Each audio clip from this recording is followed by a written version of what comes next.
नमस्कार दोस्तों, मैं शालिनी आप सभी का इस शो में स्वागत करती हूँ। वैसे तो मेडिकल साइंस में कई तरह की थेरेपीज होती हैं जो ह्यूमन बॉडी को बहुत फ़ायदा पहुँचाती हैं, पर फिजियोथेरेपी उन सभी थेरेपीज से अलग है। इस थेरेपी में मरीज को किसी तरह की कोई दवा नहीं दी जाती, बल्कि फिजियोथेरेपिस्ट रोगी का उपचार मशीन से या अपने हाथों से करता है और देखते ही देखते वो मरीज अपने को पूरी तरह फिट पाता है। आज फिजियोथेरेपी का प्रचलन दिन प्रतिदिन बढ़ता जा रहा है। शहर तो शहर, अब ये गांव में भी प्रचलित होती जा रही है। आखिर ये फिजियोथेरेपी है क्या? इसकी क्या भूमिका है? ये मरीजों को कितनी जल्दी और कैसे फ़ायदा पहुंचाती है? ऐसे ही सवालों के जवाब देने के लिए आज हमारे बीच ऐसे फिजियोथेरेपिस्ट हैं जो इंडियन क्रिकेट टीम के फिजियोथेरेपिस्ट भी रह चुके हैं और वर्तमान में मुंबई के नानावती हॉस्पिटल में फिजियोथेरेपी के हेड ऑफ द डिपार्टमेंट के तौर पर कार्य कर रहे हैं। अब तो आप समझ ही गए होंगे मैं किन की बात कर रही हूँ। जी हाँ, मैं जाने माने फिजियोथेरेपिस्ट डॉक्टर अली ईरानी जी की बात कर रही हूँ। तो आइए उनसे मिलते हैं।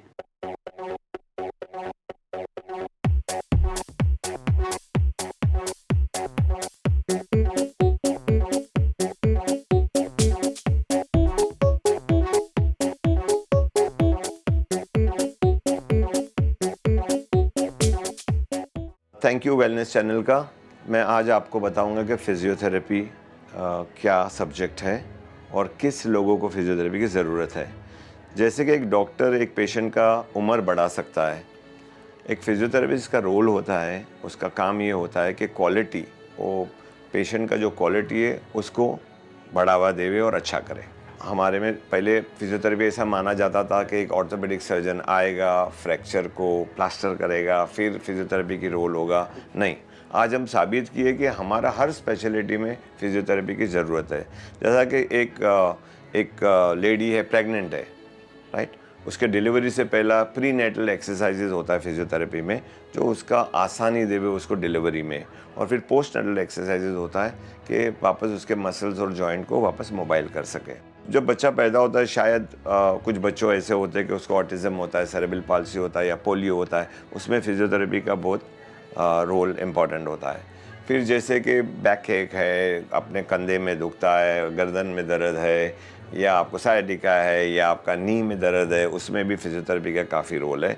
फिर हम मैनुअल थेरेपी में है, हमारे हाथों से काम करके। फिजियोथेरेपी का मेन प्रॉब्लम ये है कि हम दवा इस्तेमाल नहीं करते, हम दवा नहीं देते, इंजेक्शन नहीं देते। जो भी है हमारे पास मशीन से, अलग अलग इलेक्ट्रॉनिक मशीन से और हाथों से हम पेशेंट को ठीक करते हैं। जिस तरह के आपने देखा होगा कि स्पोर्ट्स मेडिसिन में, हम स्पोर्ट्स मेडिसिन में है, जैसे हम स्पोर्ट्स मेडिसिन में गए तो वहाँ प्लेयर लोगों को इंजरी होता है, तो हमको डिसीजन लेना पड़ता है कि कितना फास्ट हम उसको वापस खेल में ला सके। फिर आगे चल के हीरो लोग ने, काफ़ी फिल्म इंडस्ट्री में हीरो लोग ने शुरू किया खुद अपने स्टंट्स करना, तो ज़्यादा करके अभी हर शूटिंग में फिजियोथेरेपिस्ट को बुलाया जाता है कि वहाँ रुकने के लिए। काफ़ी पिक्चरों में अब फिजियोथेरेपिस्ट का रोल आने शुरू किया है कि फिजियोथेरेपिस्ट खुद वो रोल करते हैं। तो आज फिजियोथेरेपी का मतलब ये नहीं कि हम ट्रीट करें, हम प्रिवेंशन में ज़्यादा है। यानी हम कुछ ऐसे बीमारी है, जैसे आपको पता है कि आपके गर्दन में दर्द होने वाला होगा, बैक स्लिप डिस्क होने वाला होगा, घुटने में दर्द होने वाला होगा, तो ये सब चीज़ को हम बचा सकते हैं। तो प्रिवेंशन में भी हम है। फिर आपको अगर पैरालाइज हुआ तो वापस से कैसा चलाना, बिठाना, क्या क्या काम आप कर सकते हो, हमारा रोल में आता है। फिर पेशेंट जब एडमिट होता है आईसीयू में, आईसीयू में, तो उसका चेस्ट को क्लियर रखा, लंग्स को क्लियर रखना हमारा फिजियोथेरेपिस्ट का रोल होता है, जो हम लोग आईसीयू में या हार्ट इंस्टीट्यूट में जाके पेशेंट को ट्रीट करते हैं। और जैसा कि साइंस बढ़ावा हुआ है साइंस में, तो वहाँ लोगों का उम्र बढ़ते जाएगा। लोगों का उम्र शायद 120 साल भी हो गए, पर वो बंदा या वो शख्स अपना खुद का चाय पीना चाहिए, खुद कप उठा के चाय पी सके, या फिर खुद के कपड़े पहन सके, तो वो रोल फिजियोथेरेपी का होता है। हम कार्डियक रिहेबिलिटेशन में है, जो वापस लोगों को एंडोरेंस दिलाते हैं। 70% लोग जो भारतीय है वो गांव में रहते हैं, शहरों में नहीं है। तो हम सैटरडे संडे को गाँव में जाके वहाँ ट्रीटमेंट देते हैं, वहाँ फिजियोथेरेपी को बढ़ावा दे रहे हैं, लोगों को प्रिवेंशन के बारे में बात करते हैं। इंडिया में जब भी कोई भी डिज़ास्टर होता है, जैसा भूकंप आता है या फ्लड आता है, तो हम पहुँच जाते हैं। हमारा फिजियोथेरेपी का रोल बहुत इंपॉर्टेंट रहता है वहाँ पे पहुँचना। जैसा कि भुज अर्थक्वेक था, उड़ी में अर्थक्वेक हुआ, तो हमारा काफ़ी बड़ा रोल था वहाँ पे। और फिर हम टेलीमेडिसिन पे आजकल मोबाइल पे अलग अलग सॉफ्टवेयर है, तो हमारे जो असिस्टेंट लोग हैं, जो स्टूडेंट है गांव में जाते हैं, वहाँ पेशेंट का बराबर क्लिक करके हमको यहाँ वीडियो दिखाते हैं, हम बोलते हैं क्या ट्रीटमेंट देना चाहिए। हम ब्रेन मैपिंग में आ चुके हैं और हम कहते हैं कि आदमी का ज़बान झूठ बोल सकता है लेकिन ब्रेन झूठ नहीं बोलता है, तो ब्रेन मैपिंग करते हैं स्पोर्ट्समैन को और अलग अलग पेशेंट को। आजकल का बैठने का जो मेन प्रॉब्लम है, कुर्सी क्या साइज़ का होना चाहिए, कैसा होना चाहिए, टेबल कैसा होना चाहिए, तो उसको अर्गोनॉमिक्स बोलता है। तो वो हम आज पेशेंट लोगों को दिखाते हैं कि सही तरीके से कैसा बैठना है। स्कूल बैग्स का वज़न बढ़ते जा रहा है, तो आज तक किसी ने डिसाइड नहीं किया है कि स्कूल का बैग का वज़न फर्स्ट स्टैंडर्ड को कितना होना चाहिए, फोर्थ स्टैंडर्ड को कितना होना चाहिए। फिजियोथेरेपी में जो भी हम देख रहे हैं, ज़्यादा पेशेंट स्पाइन के लिए आते हैं, जो कि सर्वाइकल स्पॉन्डिलाइटिस है या स्लिप डिस्क है। और मैं बताना चाहता हूँ कि एक उसका कारण ये है कि हम लोग पूरा सुबह जब उठते दांत घसते हैं, उसके बाद आगे झुक के खाना खाते हैं या ड्राइविंग करते हैं या काम करते हैं, जो स्पाइन का पोजीशन है जो ऐसा होना चाहिए, वो अभी सब काफ़ी लोगों का ऐसा हो गया है। और रात को भी हम लोग एक तरफ करवट लेके सोते हैं। तो इस स्पाइन को सीधा करने के लिए जो एक्सरसाइजेज है, हम कहते हैं लोगों को कि अपना न्यूज़पेपर सुबह तकिया छाती के नीचे रख के ऐसा लेट के पढ़िए, या सबसे अच्छा एक्सरसाइज स्विमिंग है। स्विमिंग करने से आपका स्पाइन सीधा होता है और काफ़ी हद तक जो गर्दन का प्रॉब्लम है और स्लिप डिस्क का प्रॉब्लम है, उससे आराम मिलता है। फिर उसके बाद में हमने काफ़ी देखे नी प्रॉब्लम में जो गादला ये घस जाता है, जिसको ऑस्टियोआर्थराइटिस नी कहते हैं, ओए नी कहते हैं, और फिर आगे जाके सर्जरी का ज़रूरत पड़ता है। तो जहाँ तक हो सके हम जो ताकत, जो स्ट्रेंथ है क्वाड्रिसेप मसल का, उसको बढ़ावा देते हैं और उससे काफ़ी आराम मिलता है। ये मरीज़ है, विक्रम नाम है उसका, काफ़ी जवान है, अभी तो 30 साल के नीचे है। एक बीमारी है जो इसको हम MS बोलते हैं या मल्टीपल स्क्लेरोसिस बोलते हैं, जो अभी तक जो पेशेंट है वो वीक होते जाता है और उसके मसल्स वीक होते हैं, वो न्यूरोलॉजिकल प्रॉब्लम है। हमारा काम फिजियोथेरेपिस्ट का ये होता है कि देखने के लिए कि वो अपना जो रोज़ का जो काम है वो कर सके, जैसा खुद का कपड़ा पहनना या चाय कॉफ़ी पी सके वो, और बाकी न्यूरोलॉजिस्ट जो अपना दवाई देता रहता है उसको, उसका बैलेंस संभालना बहुत इम्पोर्टेंट है कि वो नहीं गिरे। तो काफ़ी पेशेंट हमारे पास MS के आ रहे हैं।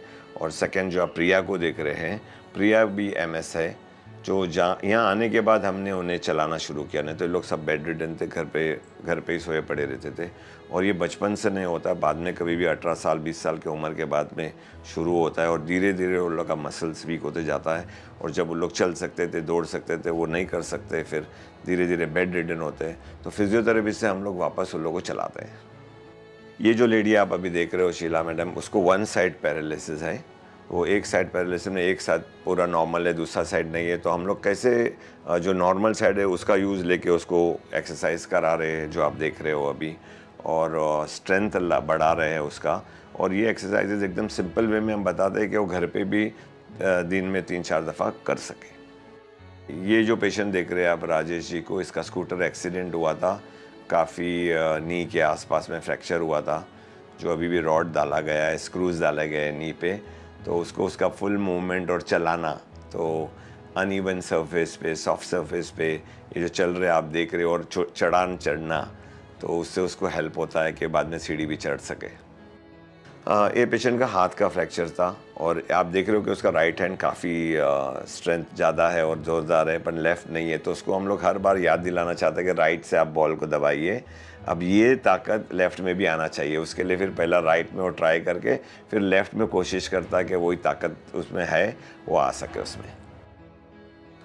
ये जो पेशेंट है हमारे, बैक प्रॉब्लम है, जो स्पाइन के प्रॉब्लम है, आप देख रहे हो, जो मैं उससे अभी एक्सरसाइज करा रहा हूँ, वो हम लोग उसको BLR बोलते हैं, और मोबिलाइजेशन कर रहा हूँ उसके बैक का, जिससे काफ़ी आराम मिलता है। और हम होमवर्क एक्सरसाइज भी बताते हैं, वो लोग घर पे करें तो लोग जल्द से जल्द अपने ड्यूटी पे जा सके। एक जो क्लिपिंग लिया है कुरान से, वो बताता है कि आप अगर मेरे एक बंदे को ठीक करोगे तो आपने मेरे पूरे इंसान, पूरे खल्क को ठीक किए। तो हमारा फ़र्ज़ बनता है एज अ फिजियोथेरेपिस्ट, हम एक हीलिंग प्रोफेशन है कि लोगों के चेहरे पे स्माइल लावे और उन्हें ठीक करें।